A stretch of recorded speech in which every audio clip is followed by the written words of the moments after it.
เราจะมาเล่นเกมต่อสู้ซิงเนสกีวิดีแล้วผมทำเป็นทุกอย่างทุกคนเรียนมาสอนผมเดี๋ยวเว้นเรื่องการคอมโบโอเคซึ่งผมมี4,000 คิวได้ดูสิ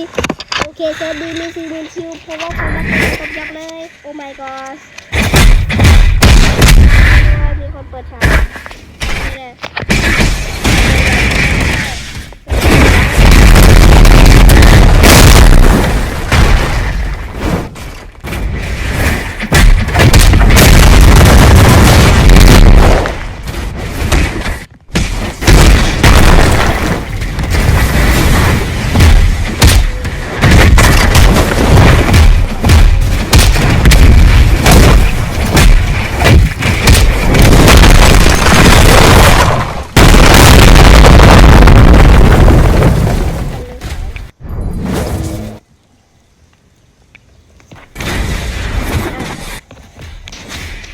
ใช้เพลงนี้ละกัน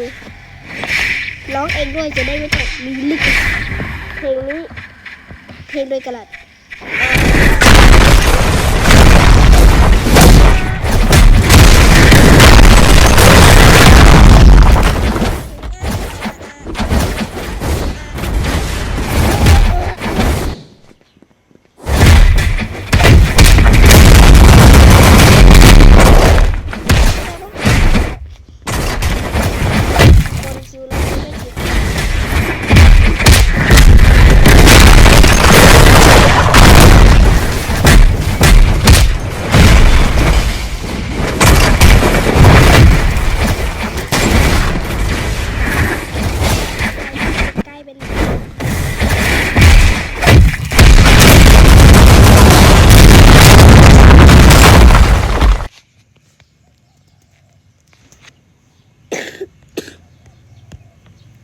ยายเสิร์ฟมันยายเสิร์ฟมันมาเ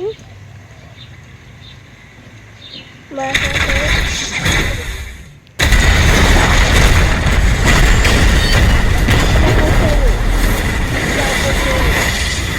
ยังโอเค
หวังว่าคลิปนี้จะไม่ถึง